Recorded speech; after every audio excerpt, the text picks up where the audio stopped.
Okay, Pete, why don't we get started? Okay. Thank you, Anne. And thank you, Anne, for organizing this on behalf of all the participants. I'm Pete. I'm from CASO, Coach there, and also the educational lead on the CASO initiative. And I run Switch the Effects in Animation. I'm really excited today because we now have a collaboration between CASO, the Computer Animation Studios of Ontario, and Lawrence from the Visual Effects Society, and Mark Jones on behalf of the HOMAD, which is the heads of media, arts, and design representing colleges.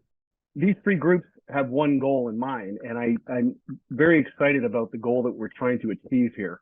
And our collective goal is to discuss the ways to bridge the gap in education as a result of the fact that our industry constantly changes. And we need to ensure our student success. And the only way to do that is to be collaborative to what our needs are at studios. And we're going to hear from professionals too, because we want to hear what's on the ground. You know, even though I run a studio, I want to hear from, Mainframe and Spin Master and Dark Slope and those guys to see what they have to say about their problems and their possible solutions. And I think this is the first of many, I hope, of a collaborative effort between. And I think one of the biggest things we want to do is we want to get through the agenda, get everybody to have a discussion so that we can open it up to the floor and see if collectively we can come up with more solutions than our little collective fistful have come up with. Lawrence from VES, I want to get your thoughts on it to start everything off. Sure. Thanks, Pete. I think first off, my name is Lawrence. I'm on the VES Toronto Board of Managers. I also sit on the various educational committees within VES Global. I'm also the head of technology at VES Studio in Toronto and a teacher at Centennial College. So kind of in a few places, and I've seen the issue that you're really talking about here. And I think from what I see from a very high level, we are facing some challenges right now. There are temporary challenges in the industry, and I know it's hard for everybody sometimes if you're facing that crisis to see beyond that, but it is temporary. And while we are seeing a leveling off in the initial streaming war spending and the post-COVID boom, ultimately there's healthy growth in media entertainment and the need for content. The industry may not be clear going forward in the future as to how best to monetize that content. There's no question as the need for that content. And that puts us in a challenging situation. In my prior life, I worked in software. I worked on the Maya team, and I would go to every studio. That was my job, was just to go to studios and talk to our customers. And I'd always ask, what keeps you up at night? And it was never the software, it was never technology. It was always hiring the best talent. And that was, back 2018.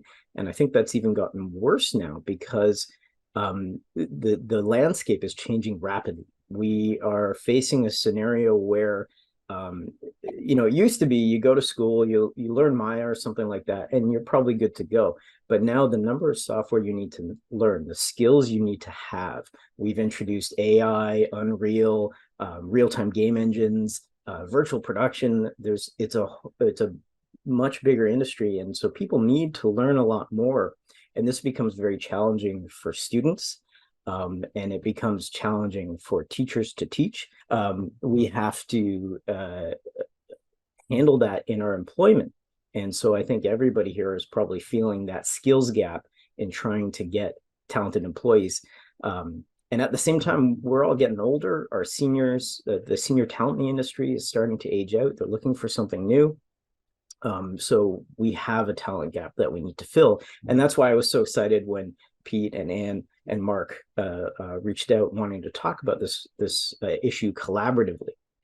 I think we know in Ontario, we're pretty good at collaborating. We know that one of the solutions to this problem is industry working with education to help guide the education process. Every school here has teachers who are professionals working in the industry, and they all have program advisory councils or PACs where industry members are providing input to the education process in those. the challenge with what's happening currently is these conversations are happening in vacuums, and the same thing is being said across various packs, and it's not really moving the needle in an effective and fast way that I think our industry needs it. So I think the opportunity here is to collectively, as Pete said, get together and talk as a group to help provide that guidance, best practice, to really move that needle. I think there's kind of two examples. I mean, we're going to talk about a lot of things today, but I'll throw out a couple of examples that I see as being potential solutions just to get the ball rolling. And I think one is engagement in helping teachers to teach. We know that getting the working professionals as teachers is a good thing and it works well. But we also know that just because you're a good or you're a good supervisor or what have you, it doesn't make you a good teacher. And more we're seeing getting an effective employee, someone coming out of school, an effective graduate, doesn't just require those hard skills, knowing how to use ZBrush, Unreal, what have you. It requires those soft skills, the creative problem solving, technical skills, communication, things like that. And those become harder to teach. That requires pedagogy. I mean, the teachers go to school, they study for a long time to be effective teachers. So I think through things like teaching liaisons and collaboration with this working group that we have here, we can help guide and provide resources for people who want to become teachers in the industry. And then I think there's the other side of the students. As I mentioned, they have to learn a lot more. COVID was pretty tough on them. The cost of living is up. It is really hard to be a student these days. They need help. And so I think mentorship and support from the industry is something, the other side we can do to help bring those two pieces up to create an effective platform to produce great graduates to help fill that skill gap. Now, I do want to talk about VES a bit, just so I can give you the context on how that group does fit in here. VES is looking at ways it can help this problem. It is a salient problem we're discussing on the VES side as well. VES is quite good right now at doing things like guiding best practice, defining roles, glossaries, terms and definitions. For example, I think yesterday the VES released a handbook on virtual production. And, that's a set of guidelines that define, okay, who does what? What's the role? How can you help structure the education? So VES is quite good at that, but we're also looking at ways we can support teachers with resources, education, things like that, and engage with students through mentorship, that kind of thing.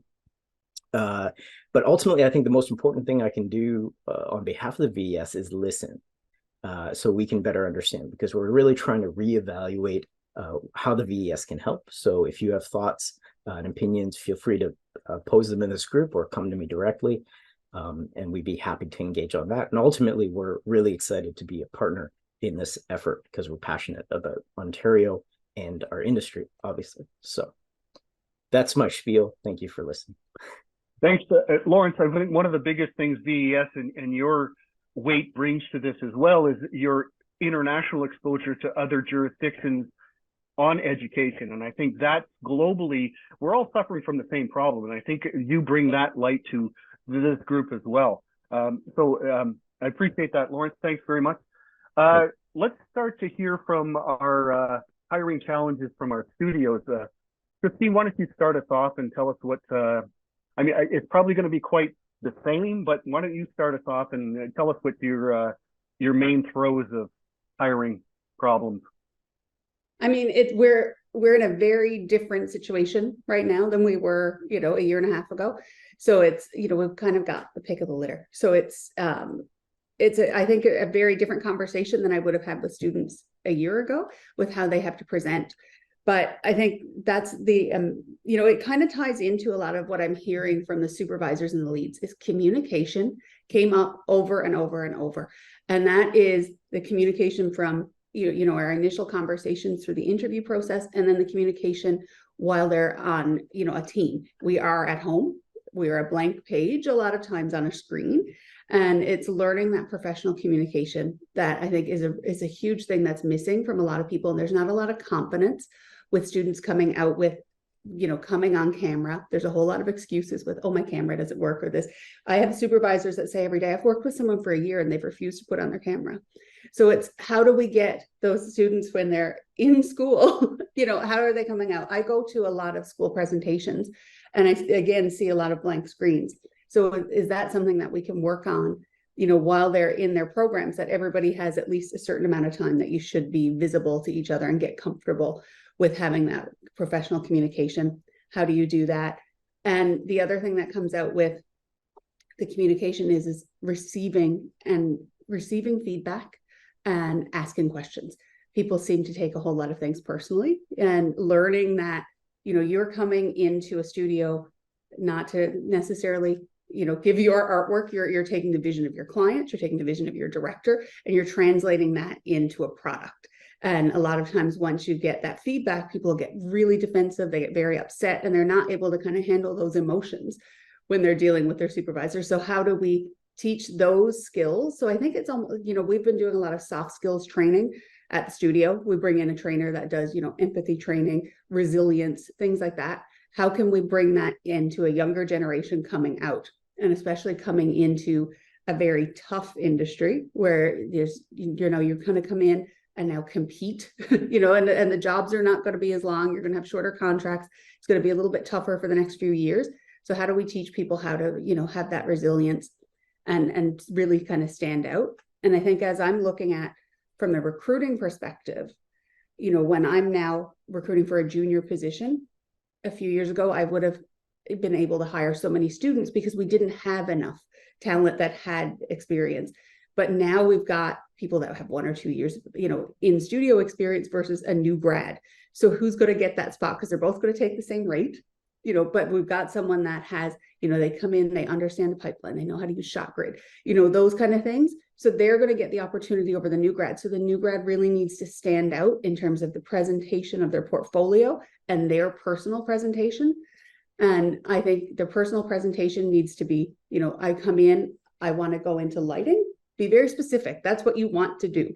It's not, oh, I can do this or I can do that. Like, be very specific with the way you want to do. Change later if you want, but kind of coming in and go, well, I can do a little bit of this and I can do a little bit of that. You need to be, kind of pinpoint for that, just to get in and really wow that supervisor, and they'll know that you've got a passion for that particular area and you're going to do everything you can to upgrade your skills in that area. And their portfolio, I know that is something that you work on in the schools. Make sure that's so polished, because it's that gem that's going to get noticed now versus the person that has 1 or 2 years of experience. So it's, there's a few more challenges, but I think if we can do that now, when those new grads, come out in the next couple of years, they're going to rise up above, and over the next few years, as the industry gets better, I think we're going to have a whole lot, of more prepared people to come in and work in a professional environment versus, just, tossing them in. And we did talk about, as we were starting, that work from home. Now we've got people all over the place. We don't have the same type of collaboration. So learning how to effectively communicate is going to change how we can actually get, a better quality product. We can get things done on time and on budget. It's going to help, things flow a whole lot better. The other things, if we look at specifically technical skills, it's kind of like you said, Lawrence, when we were talking before, there's so many different sets of software. If you're coming in our lighters, we're talking about people come out with Maya. We need to know Houdini. We need to know all those. So how can we get, are there other, upgradable little programs that they can do, or little micro credentials we can do to have, teaching specific things on specific software and things like that. But like I say, for me, over and over again, everyone that I speak with, it's been specifically communication, empathy, resilience. So it's the soft skills that are going to make a big difference, because we've got a director said to me the other day, he's like, the quality of the artists that are coming out of school now are just unbelievable compared to, when they graduated 20 years ago. So we've got some amazing talent. It's just now, how do we get them to the next level? And I talk really quick because I'm an East Coaster. Thank you, Christine. A lot of really salient points there, and I think you're a microcosm of what we're all feeling right now. Mr. Spin Master Dan, why don't you tell us what you're up against? I would sort of echo a couple of things that Christine mentioned, just to really outline it. So what I've seen in hiring across the industry is and this is also pre-COVID, there's a catch-22 that teachers have. They want to basically mold and encourage every person in their class to be good enough, smart enough, and a special snowflake and everything else. And I think the reality, the harsh reality of how competitive our industry is a really big smack in the face when these students are kind of thrown out into the job market. And I think we can do a better job of really just level setting and kind of reminding kids that, hey, look to your left and right, your peers in your one program, in your 1 year, in your one school, you might have a graduating class of 60, or some schools have hundreds. There aren't hundreds of entry-level positions in Canada. So I think level setting, and then also reminding them, it's like there's a dozen other schools that are kind of kicking kids out at various skill levels at the same program. So really just level setting and just saying, like, this isn't about get your diploma, finish your program, and then you're going to have a position. It's about reminding them that this is a competitive marketplace, and to kind of not ever stop honing their skills, and to be thinking about things outside the classroom. Oftentimes I go to a presentation of students and I look at sort of maybe 30 kids' portfolios, and they're almost identical in the sense that they've all done the same exercises, they've done similar tutorials, and I look at them and go, like, I don't know which of you is good at animation versus lighting versus this or that, or what your passions are. So sometimes I wouldn't even take the next step of talking to the artist to figure out, what do you really want to be doing, and show me what that is. So I think schools can do a better job of really just kind of level setting and kind of reminding kids that it's about what makes you stand out, what makes you unique, not what makes you a generalist. I don't care that you've built one model, built one rig, surfaced one character, built one set, animated one camera. Like, what are you passionate about? The thing that I find is a big challenge, I'll use Sheridan as an example. We'll go to a graduating presentation and we see student films. And sometimes I would, in the past, I would ignore even talking to a student because their student film was terrible. But then when you go and talk to them one-on-one, you realize, oh, this person's passion is background painting. They didn't really, their focus and their attention wasn't spent on trying to learn how to animate and all those other things. And their background work is amazing, and I would hire them for that role. So I think it's just really about understanding that the industry isn't looking for a Swiss Army knife and a person that can do a little bit of everything just okay. That we're looking for students that come out with a little bit of a leg up and saying, like, my passion is rigging and I love rigging, and here's what I love about it. It doesn't look sexy on a demo reel, but somebody who actually understands rigging can look at that material and go, that person knows what they're talking about. And the other quick point I'll just also mention as well is again, just really underlining the fact that this is a sort of competitive marketplace. So really utilizing the peers around you to kind of elevate each other and kind of find that sort of sweet spot of, like, hey, you know what are you doing that's different than your friends, than the colleagues in your class, than the kids that graduated the year before you? And what is your value add that when you go into a studio, you can say, you're going to look at 50 portfolios today, but here's the one thing that I really think is awesome and I want to really showcase. And the last point, I don't want to belabor this too much, but the last point I find is a lot of graduates, they feel that they finish their program, they have their portfolio, and then they wipe their hands of it and they're like, I'm done. I've got it. I've done everything I need to do to kind of get into the industry, and why don't I have a job?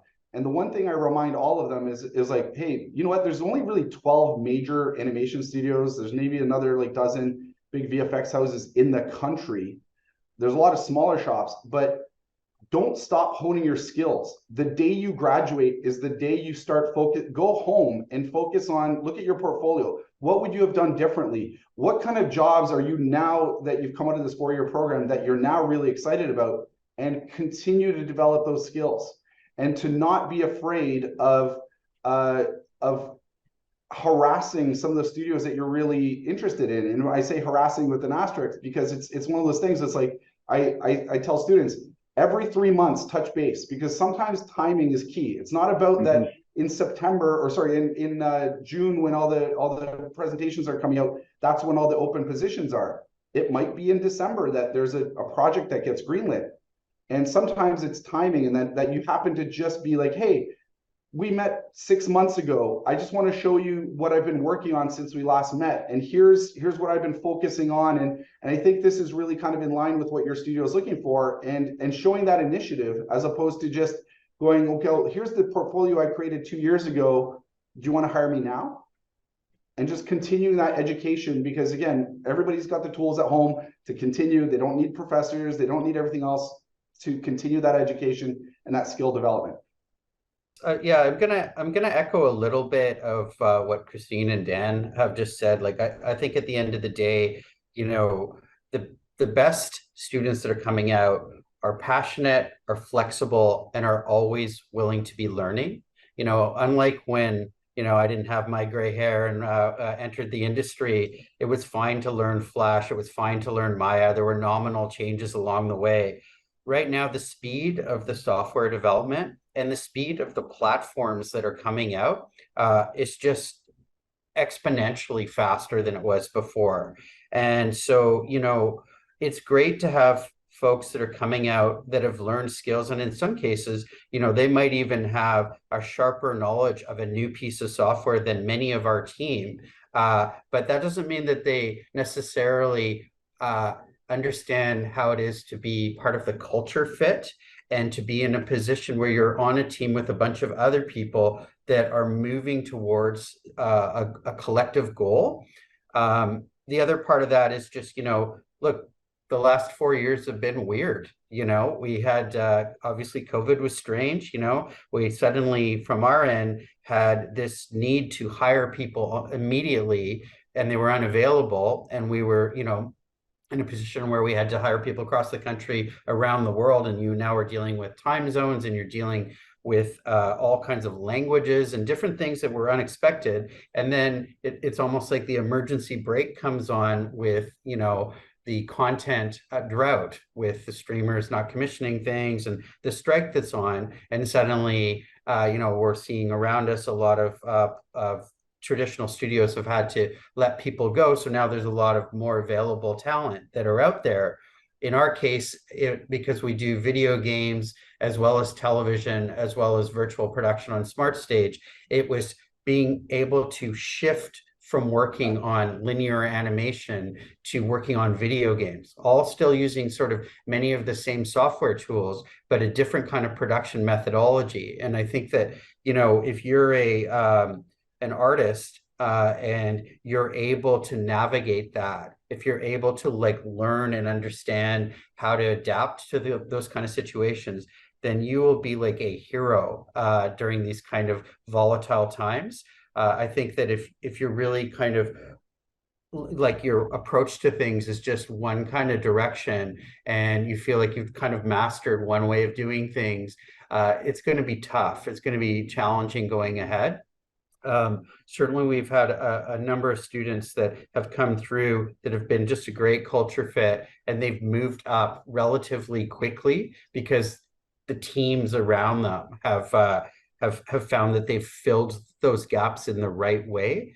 But yeah, it's I guess it's that, you know, that combination of, you should be passionate about what you're doing. You should come in knowing where you want to go. You should be flexible enough that if that vision isn't perfect with the fit of the company that you're with or the project that you're on, it's okay, but don't lose that passion, but just, you know, be adaptable to the situation.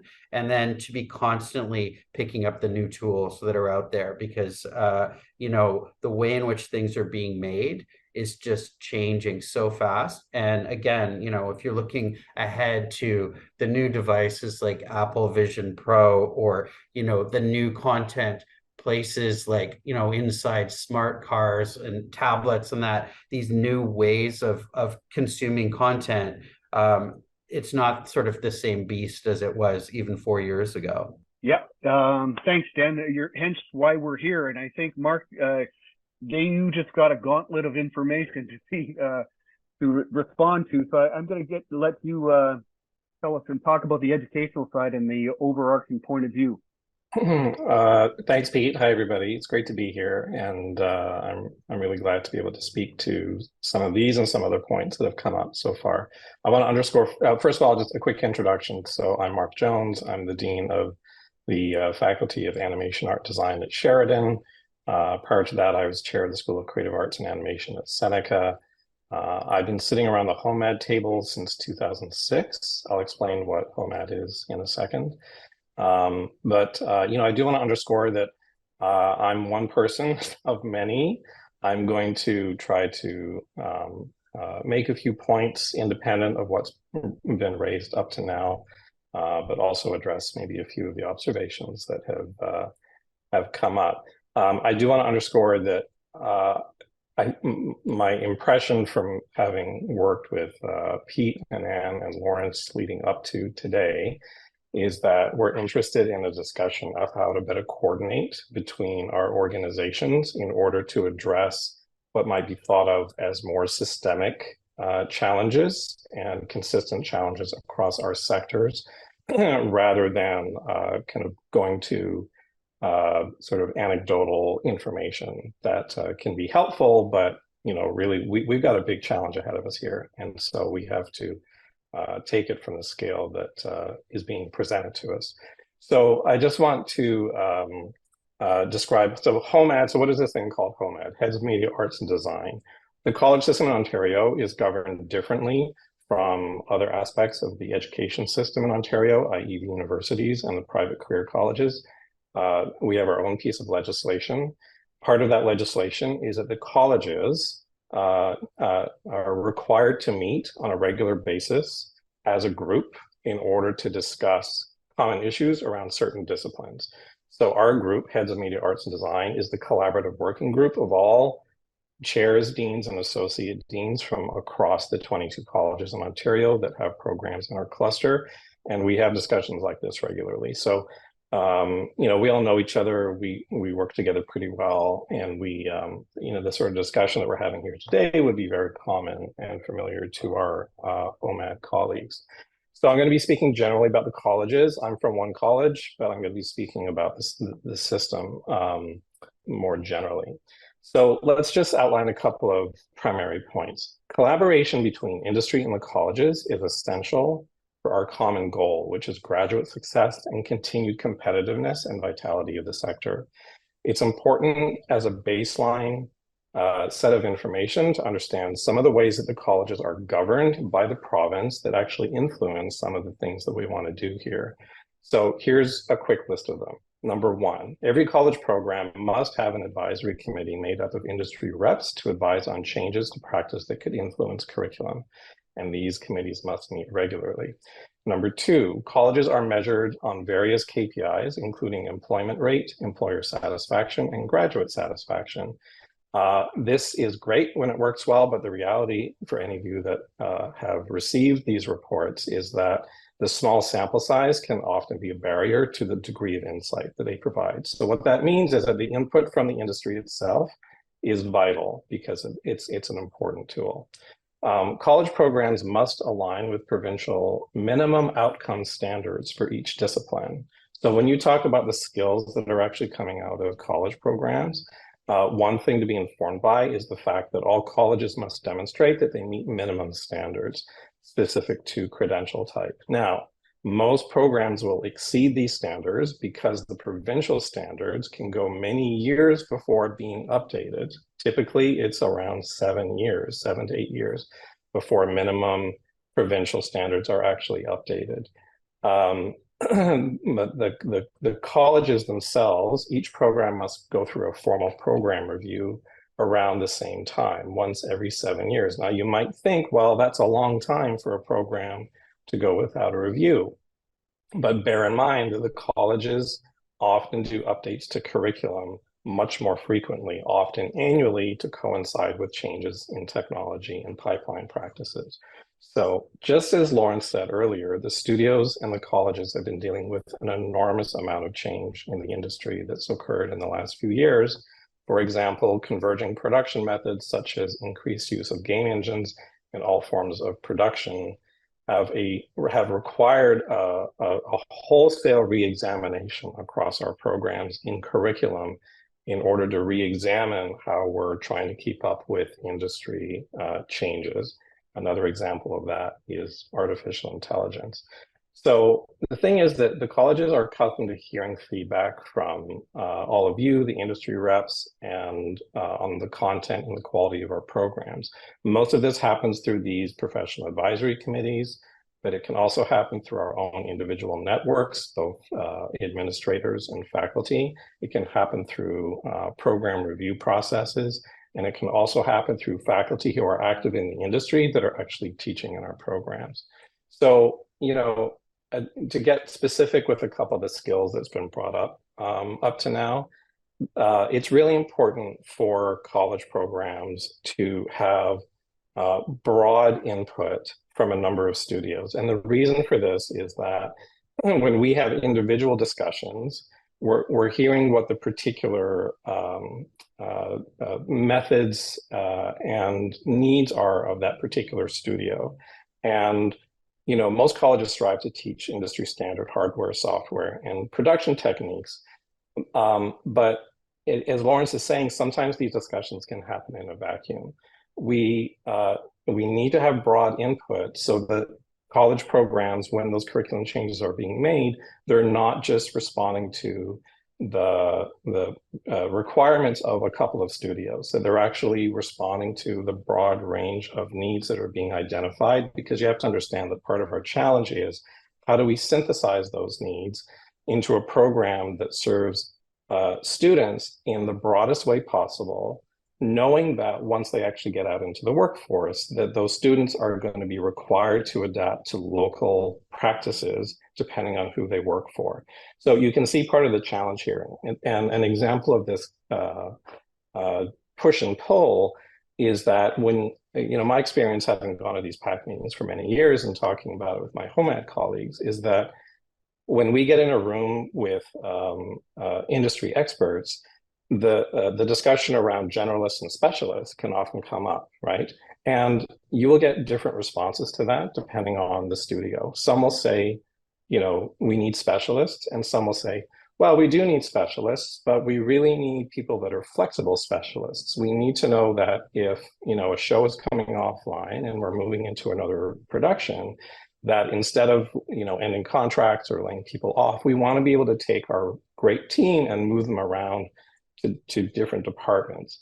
So that's an example of how the colleges have to distill what can be you know, quite broad studio-based preferences into translating those preferences into a series of program outcomes that can best serve the industry as a whole and best serve the students. So that generalist specialist conversation was the big thing for a long time. More and more, we're finding that the conversation is around this thing called flexible specialists. Another example is the what Dan, I'm sorry, Dan Mokrali. Am I getting your name right? I'm reading it off this. Thank you. I'm sorry. I apologize for that. This question of, and Christine brought this up too, the soft skills, human skills, resilience, that's becoming much more of a topic between many programs, not just within creative industries, but right across the entire education sector. You have to understand that students in the last few years, having gone through the pandemic, have been particularly challenged with respect to some of those human skills as a result of being online these last few years.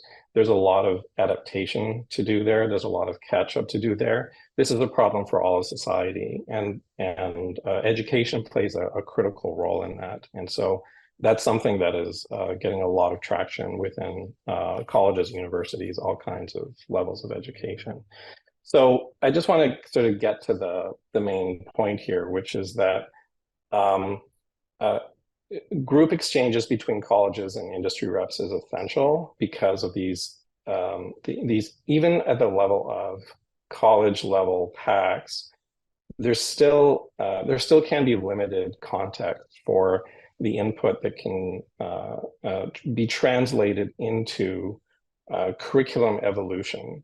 So the idea of, say, a common minimum skills standard that come out of industry associations like CASO, like VES, there's an opportunity there for the schools and the industry associations to work together, because if there was some captured document that says, here's a recommended set of minimum skills for all schools to work towards, that can become a critical piece of information to augment these other processes that we're obligated to continue to do because of our ministry obligations. So that's one opportunity to put on the table right away. The second opportunity is similar to our local advisory councils. A number of us in preparation for today started thinking about, well, what if CASO, VES, and HOMAD actually work together to establish a province-wide advisory group that all colleges can participate in? This can help provide another important source of input that is representative of the needs of the entire province and ensure that all colleges have access to this expertise regardless of their location. Because as you know, we're not just talking Ottawa and the GTA here, we're talking about all regions across the province, including the north. And the level of resources that different colleges have in different regions are going to affect their approach to what they can teach. And this isn't, I'm not singling out any specific region. Most colleges are under resource constraints. But the idea of a province-wide group that's coordinated between our three organizations could have some value, because it means the colleges can have access to this expertise, and we can work towards further common minimum standards that are representative of the broader industry. And we can, decide how to organize that. There could be one set of recommended standards for 2D, another for 3D, another for visual effects, another for gaming, pick your genres. But those are some of the systemic points that I wanted to put on the table, and also to, let you know that the colleges are your partner in working together on filling these common issues. And I hope that provides some basis, and I'm happy to answer any specific questions. Thanks. Mark, that's fantastic. And one of the things that I do always recommend working with you, Mark, is because when you did the Seneca program, you set the Seneca program up and you said, this is not a black box. I want to have something that every other college can work with. And I think now we're at the overarching idea that this is what HOMAD is going to do. And we're at the actual part of the conversation where Lawrence and Mark and I have come up with a few solutions here that we just want to throw out to you guys, and as a starting point. These are not these are not, but these are just where we want to start. Because one of the biggest things on the CASO educational initiative that I found is that the colleges are screening for internships. They want mentorship, they want interns. How do we do that? And I've been approaching every government skills development program to try to get some kind of a stipend money that can go through CASO to be able to help the studios so that they're not just doing this on their own. We want to set up a program that is actually formal, and that's my goal at CASO is internships and initiatives. I think, and what was the percentage of the studios that said that they want to take an intern? Yeah, we did. We sent a survey to membership back in April to ask a few education-oriented questions. And the response that we got back to the question, would your studio be interested in participating in a CASO internship initiative? And the number was 87%. So I think the industry understands that there is a need now to help in the education process, and be willing to take interns or co-op students, however we could potentially arrange it, and bring them into the studio. Pete's talking about trying to find incentives, because we do know, similar to colleges' resources being stretched, at this particular time, studio resources are also stretched. So if there's an opportunity for us some way to find a way to incentivize the studios as well to take those students on, it's an investment of time and money. And what I love about the fact that what internships can do is, and Lawrence and I have talked about this, a lot of times the kids he's taken on, he ends up hiring them. So, it's a pathway to employment as well.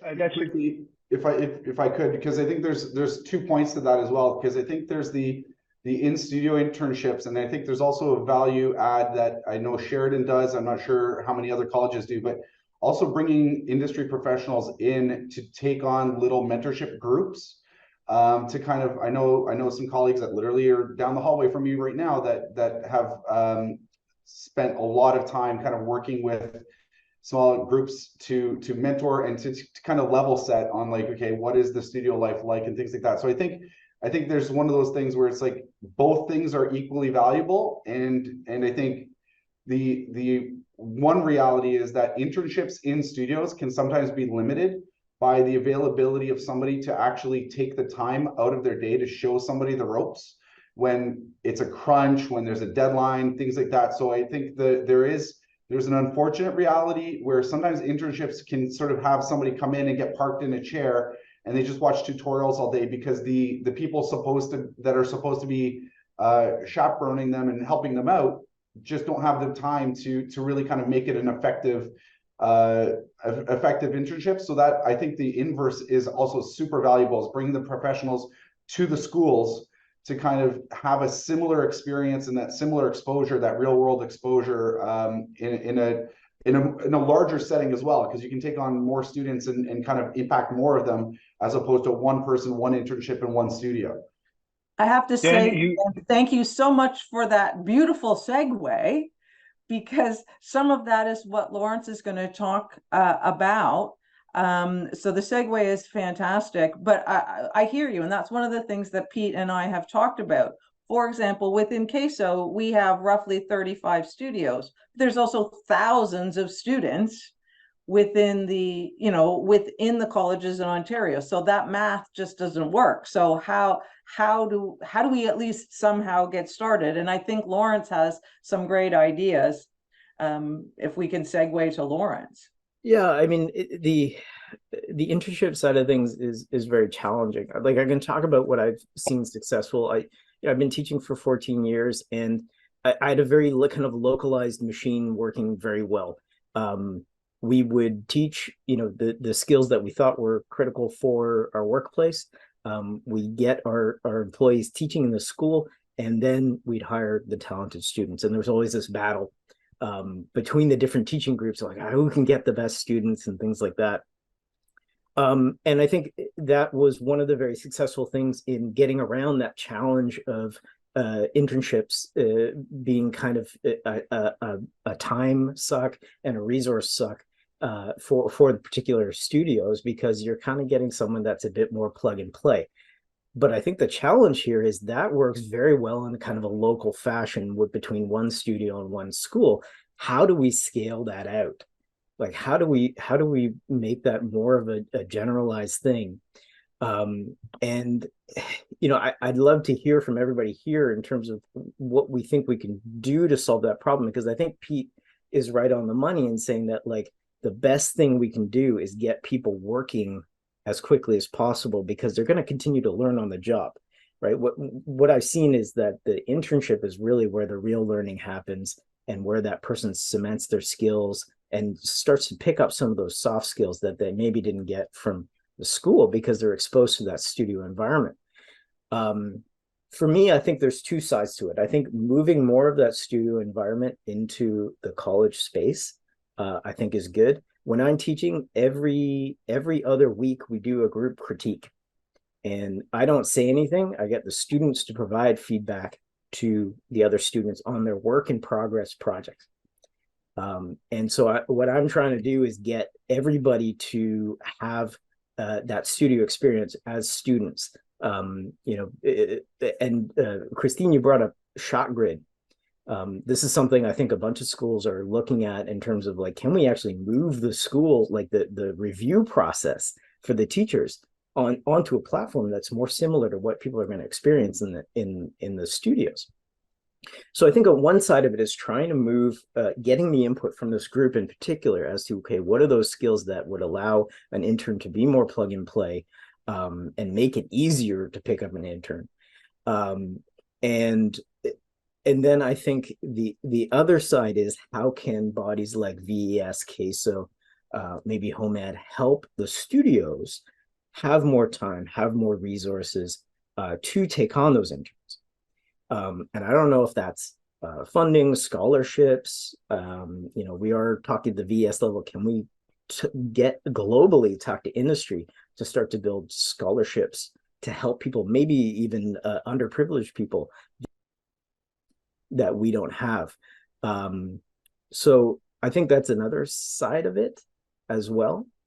I'm curious from the group, like, what do you think would help make it easier for you to take on an intern? So just before we get that in, Lawrence, I think one of your biggest things that you brought up that I think is fantastic is getting our studios involved in the program like you do at Centennial. And so getting our leaders just to be in those studios across the board, teaching various little programs to them. And I think that's a key aspect to this whole mentorship that I think we need to bring up, because that's what I would like to see our studios more interactive and plugged into the actual educational process. Now we can actually ask, what are the challenges on internship that you wanted to ask? And I'm open to hearing from anybody. Mark has his hand up. Yeah, I'm being a good student. I'm putting my hand up. I hope that helps. I just wanted to flag, first of all, this is a great idea, and it's also it's a good way to think about how, let's say, this new group that can help establish there's two levels, right? What are the minimum level standards for skills for viable employment across the industry? But there might be a second channel to this, which is what are the minimum viable skills to be considered for an internship or a co-op experience? Because they may be different, because it's understood if you're taking on an intern, they're still in development, they're not at a level of graduation.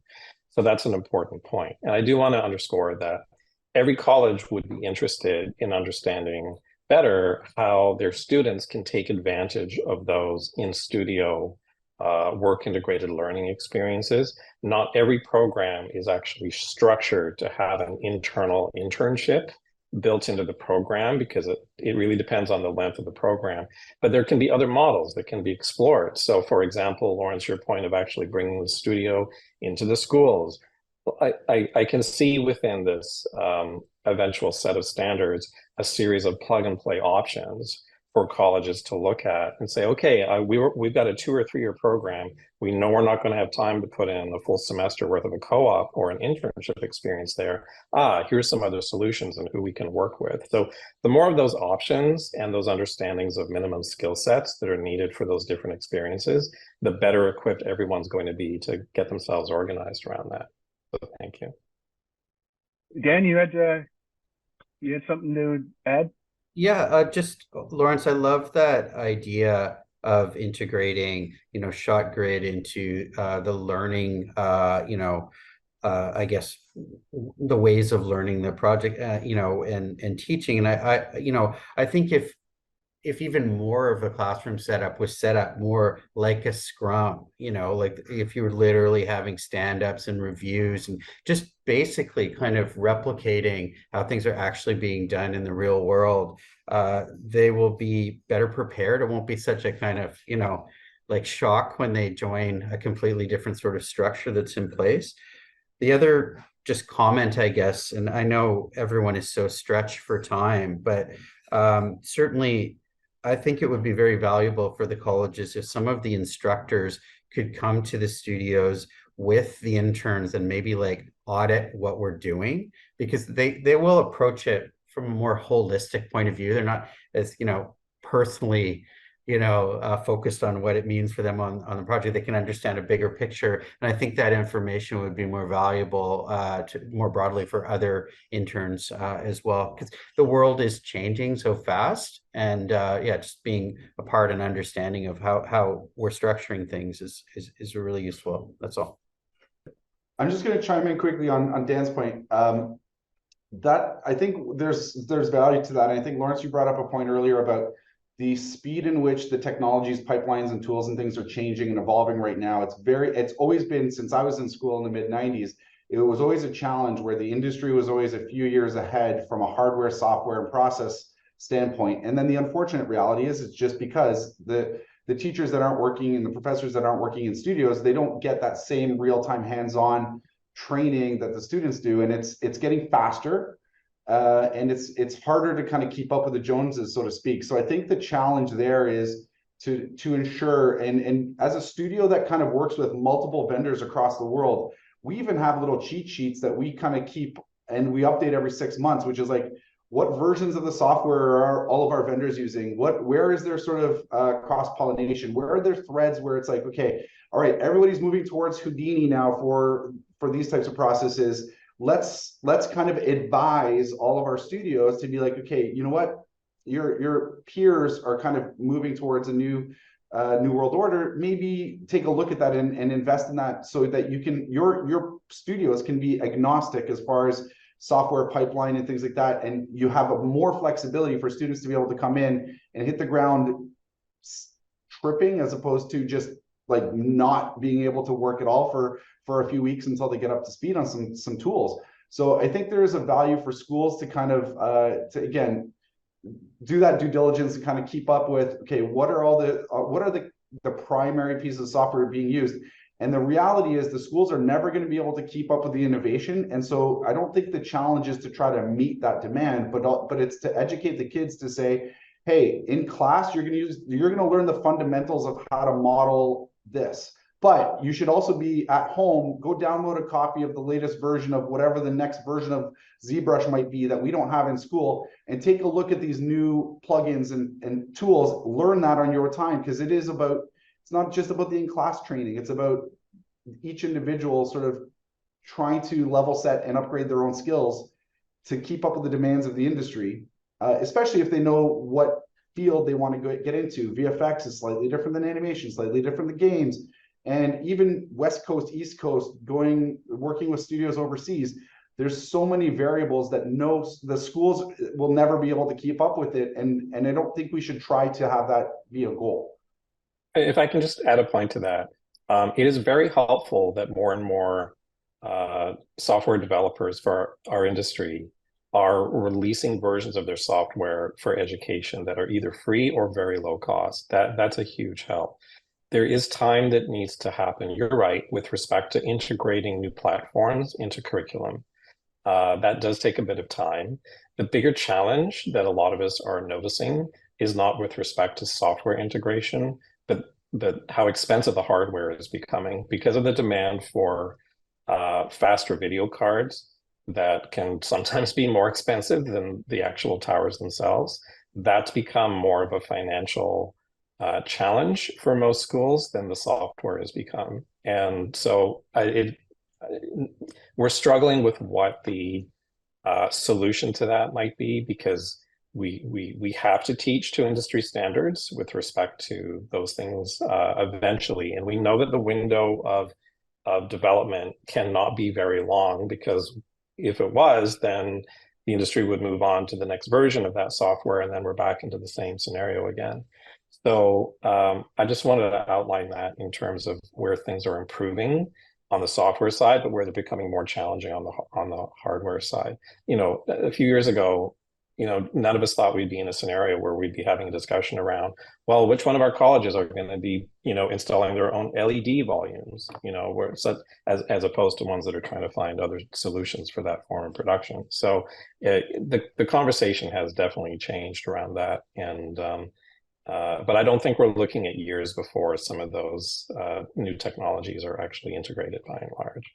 And one thing I think that's great about this conversation too is, to your point, Mark, a lot of studios have strategies and relationships with hardware vendors where things are more leased or kind of like there's a built-in depreciation with regards to things. And again, I know some colleges are obviously strapped for resources, but there may be some collaboration and some sharing of information that CASO can kind of help spearhead, because I know some of the studios I've worked with in the past, that challenge of keeping up with the hardware integration, there's this built-in, like, no more than 2 years goes by without computers being replaced, without hardware being upgraded. And instead of investing a massive amount in buying everything up front, looking at sort of a lease loan type